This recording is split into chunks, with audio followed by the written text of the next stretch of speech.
So, welcome to this video. In this video I want to explain to you why growth operating has become so popular and why it's probably the most searched keyword here on YouTube when it comes to the make money online space, right? I'm pretty biased. I was also a growth operator for multiple different clients until I decided to do my own coaching thing and basically just become a growth operator for myself. The last client that I had back in my agency, we bought them and now we just growth operate for them, which means just we run our own coaching company, right? So in this video I want to explain to you the philosophy behind growth operating and why it's become so popular and why it makes perfect sense, right? So in order for us to do so, we just have to look at the agency space and how it's kind of evolved, right? So, and we want to of course see it from our client's perspective, because at the end of the day, happy clients means paying clients, and the happier the client, the more money they pay, because the bigger and better pain points you solve for them. Right, and that is exactly what we need to focus on, because this was a client, let's say just 2 years ago, and a client, they have a product. In most growth operating cases, you work with a coach, right? Extremely high profit margins, extremely good at what they're doing, high scalability, good leverage because they deliver a digital product, knowledge service through a video course, group coaching, some one-on-one or whatever, right? So that would be the perfect client. Of course, if they have product market fit, they have an audience that is willing and able to pay for the coach's product. Now we just need to deliver that solution that the coach has on scale, right? And the coach basically needs help with building that customer journey. So what they did in the past was that they went to this guy because he could run ads. And then they went to this guy because he was good at creating content. Then they went to this guy because he ran a sales agency, and then they went over to this guy because he built landing pages and email flows, right? So suddenly the chain of communication became very inefficient. Oh, so what are we communicating in the ads? Oh, let me talk to the email guy that has to send out a campaign. What are we preaching on the sales calls, and what are we portraying in the content, right? And this client maybe paid this guy to run the ads $1,000. Then he paid $1,500 for the content. Then he paid $500 per closed appointment to the sales guy. And then maybe he paid an upfront cost of $2,500 for an email marketing flow, some campaigns and a landing page, right? And this is a big headache for a client to communicate with so many different peoples. But that was the space back then, right? You all remember, you should go start an SMMA, or short form content agencies is the new thing, or why do you even want to run an agency when you can just do sales and close appointments all day, right? So just do some remote sales. Why struggle with delivering services constantly or taking calls when you can just build landing pages for people? You build it once and then it outlives you, right? So this is called this LP. And this was the space for, let's say, the last 3, 4, 5 years, in my opinion. But now what we're seeing is that instead of having all of these people, then basically what the client now is looking for, and what growth operators really do, is that all of these things were pains, right? So they had a pain over here with content, and they had a pain over here with ads. Not enough sales, I need a sales agency. Suddenly, there just came a growth operator spawning out of nowhere.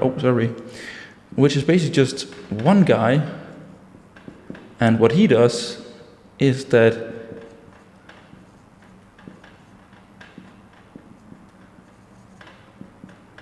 he does it all, right?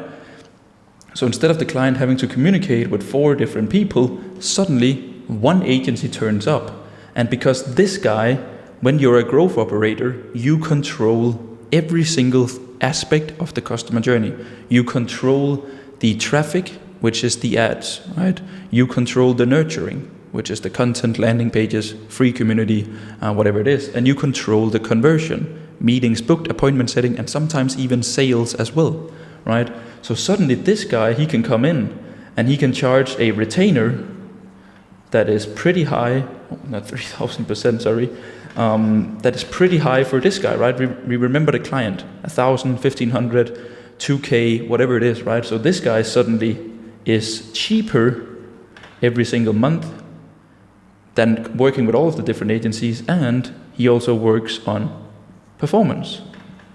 So this means you just pay a base retainer to this guy for $3,000. You charge as a growth operator $3,000, right? And then a 20% performance fee. And the only thing that allows you to charge a performance fee is because you are in control of the customer journey. You are in control of the outcome happening, right? You are not a content agency delivering content, and hopefully the sales agency that the client also worked with performs, right? You don't sit on your bed and then pray to the gods that hopefully it's a good agency that this guy has, because you control everything, right? So the client gets a better solution. They get the same pain problem solved for a cheaper cost, and also a little bit less risk-free, right, due to the performance fee. And this guy can make a lot of money, but only, and this is where the big but, not a but but this is where it gets interesting, right? Because as a one-man army or a one-person growth operator, you will have to learn the skills of all of the agencies, right? So you have to learn content. You have to learn customer journeys. You have to learn sales and appointment setting. You have to learn paid ads. Okay, what the hell? You have to learn paid ads. You even have to learn consulting when it comes to the offer that you're running. And basically all of this, right, just leads into running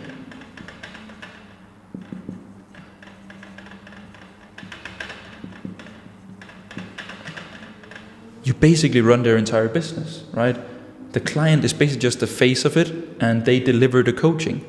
Every single thing that has something to do with sales or make money or generating revenue, building the business, making sure that the business is breathing, is one-man army, right? So understand, and this is the main takeaway with the video, is that being a growth operator is probably the most profitable thing that you can be, right? But it's also the hardest thing that you can be, because you have to learn 4 or 5 different skills that basically, right, like it's instead of just being a content agency, now you have to learn all of these things.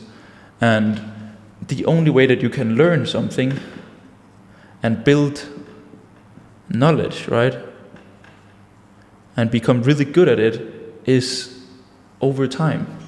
So what a lot of people do is that when starting out, they start out as a growth operator, which is completely fine, right? But just understand that it's gonna take some more time to really crack the code, but once you cracked it, it's exponential, right? Because you charge high retainers, high performance, and you are in control of delivering the certain outcome that you want to provide to your clients. So that is my take on growth operating. The key takeaways here is understanding why the agency space has shifted towards this solution and why it's becoming so popular. And then the key takeaways is also to understand that being a growth operator is equivalent to having more responsibilities and more areas of expertise. And the only way that you can have more areas of expertise and embrace and deliver upon these responsibilities is if you have the knowledge to do so, right? But of course you can learn it, because a little thing that I just want to add to why it has become more accessible for the normal agency owner to deliver all of these services is the fact that it's become a lot easier, right? So now building a landing page, you can literally just go to a website, grab the template or copy paste another working landing page into your own, change a bit of things, and there's a landing page. Right? Content, there are so many AI tools out there that can cut it, edit it, and you can take so much inspiration from other people doing extremely well. Paid ads has become so data-driven that if you have the right creative, the right copy, and the right offer for the right group of people, then you will also make money if you have a decent customer journey, right? So everything is basically just become more accessible, and now the growth operators is harvesting the fruits of this. Right? So what it all comes down to in reality is just you stacking these skills, understanding the different skills in a growth stack agency, right? So in my opinion, as an agency, when you are delivering a service to a client, the most important thing is that in your offer you have some sort of predictability, which means that you know that you are going to deliver on the promises. That is where I like to implement paid ads, some sort of organic launch where I'm in control of all the things happening, appointment booking, the sales journey. Then you also need some consistency in your deliverables. This means that find something such as appointment setting, sales, or content that you can deliver over and over again. And then find some asymmetry, right? Find something that you can basically just deliver once and then it outlives you, right? It can be a landing page, it can be emails, and in reality also paid ads, because you set it up once and then it just runs. And that is the perfect offer, right? So this was just my entire take on the growth operator. Take it from a guy who's been doing it for over a year, and now I just do it, but I do it to my own coaching businesses instead of scaling others, right? But before I could even start my own coaching business, I did this because I learned everything about a business. And by scaling my own growth operating agency, it gave me the knowledge to teach it to others, and that is how I became a guru, right? I'm making these whiteboard videos. But that's not the point. The point is growth operating and my thoughts on the space and why you should definitely consider doing it, right? Because you learn everything. And the cool thing, as a growth operator, you stack so many skills that sometimes you'll run into a client that has everything in place but not content. And then you'll have a content team in place, and then you can just have a client on content, high retainer, no performance, solve their problem of content, right? But that's up to you how you want to run your business. If you want a few high-paying clients, or if you want multiple different clients, I of course recommend having a few high-paying clients, because then it's more systemized. It's easier for you to deliver upon and do the day-to-day work, right? But that is my take on the growth operating space and why everyone and their grandma is doing so. If you want to become a growth operator yourself, check the link in the description. That is it.